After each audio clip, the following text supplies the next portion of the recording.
For today's video guys, magluto tao panihudto.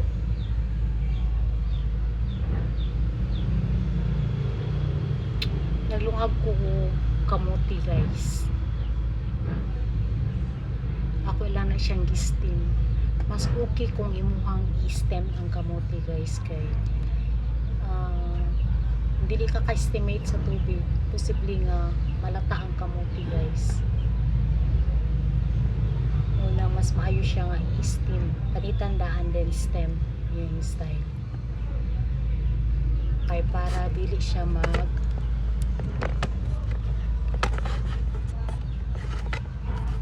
basa ang yang unod sa tubig guys.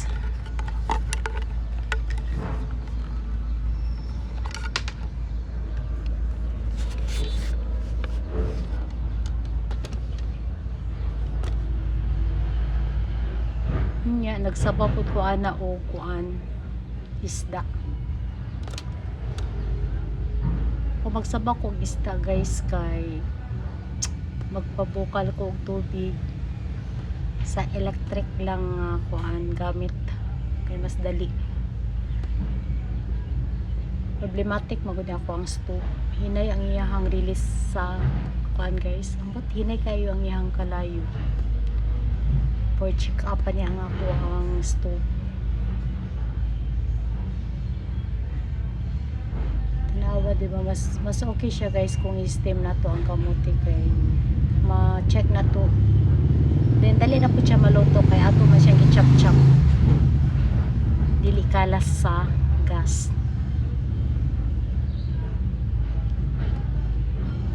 So luto na siya guys. Lami na siya ipares sa kuan guys, sa gulay. Sa sinabaw nga isda. Lami siya nga klase nga kamote kay tamis siya guys. Dili para sa nang uban na kamote nga tabang. Kani siya kay tamis. Dili siya lasay nga klase nga kamote. Hinaagid siya lasa. Labo sa natawag sa Tagalog basta kay labo.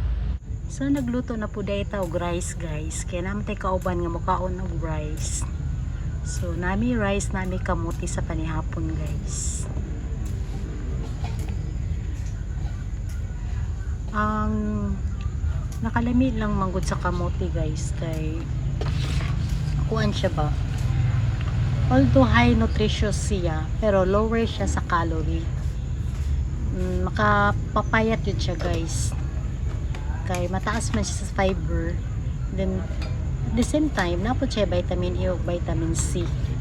Pero kung makaon kag kamuti, limit gyapon siya guys kay ang kamuti is equivalent sa kamuti nga 1 to 2 grams. Ang equivalent niya ana siya isa na siya ka serve nga rice. So nagyapon siya limit guys, bisan pa o kamuti lang ang ato ang kaunon. So at least mayaman siya sa fiber.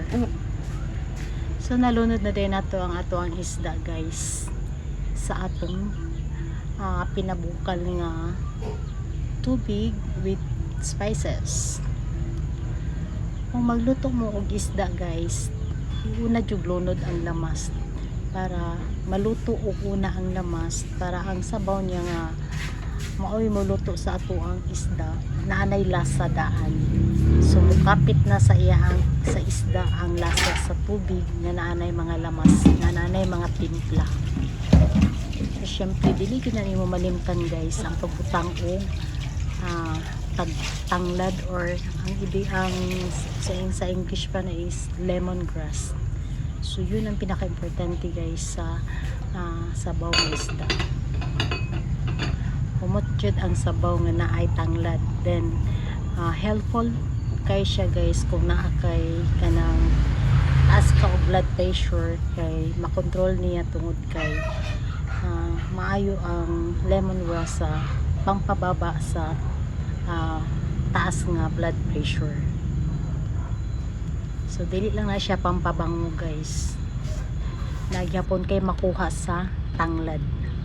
Syempre kung wala kay laing gulay, mas mainam na kay malunggay kay ang malunggay is superfood, meaning ang malunggay kompleto na siya sa vitamina guys, sa mga vitamins nga naa sa na klase-klase nga mga gulay.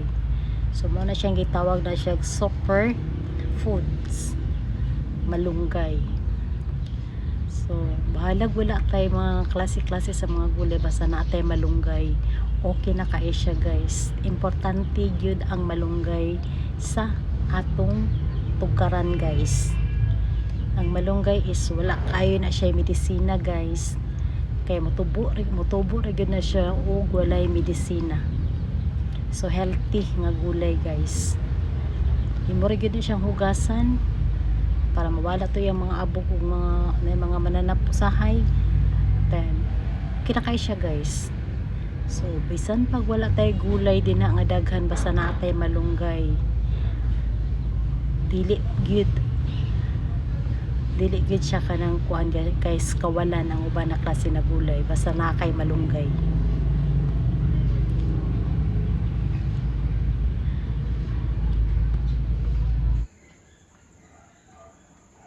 Dili lang na cover sa balay, sa pag-aalaga ng manok, sa baboy, pag-aalaga ng baboy, then sa tindahan.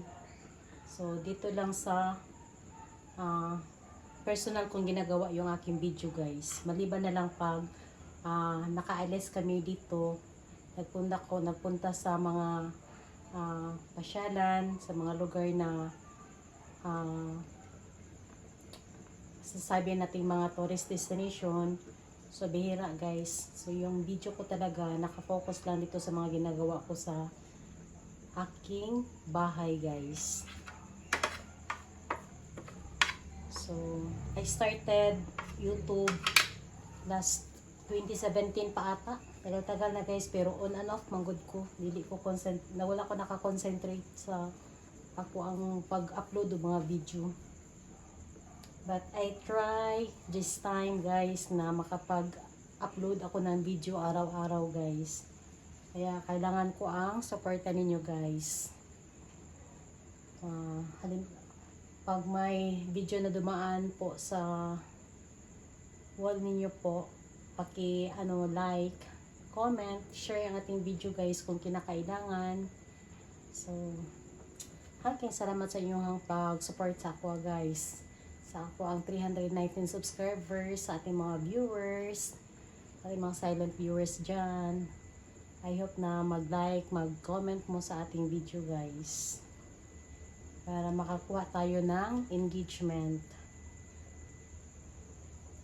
Ang aking requirements sa YouTube guys is 4,000 hours watching hours manata. So medyo malayo pa guys yung ating number of hours. So kailangan ko talaga yung mga supportan ninyo guys. So naluto na yung ating isda guys. Ilagay na natin yung ating malunggay after 2 minutes or pagbalik bukal niya guys. Atin na siyang ihain para sa ating lunch. Mag-lunch na tayo guys. Sabayan nyo kami sa aming lunch. So salamat sa inyong panonood guys. Salamat guys, tapusin nyo ang video para natin proper engagement guys, and it will count para sa atong number of hours or number of views. So salamat, thank you so much.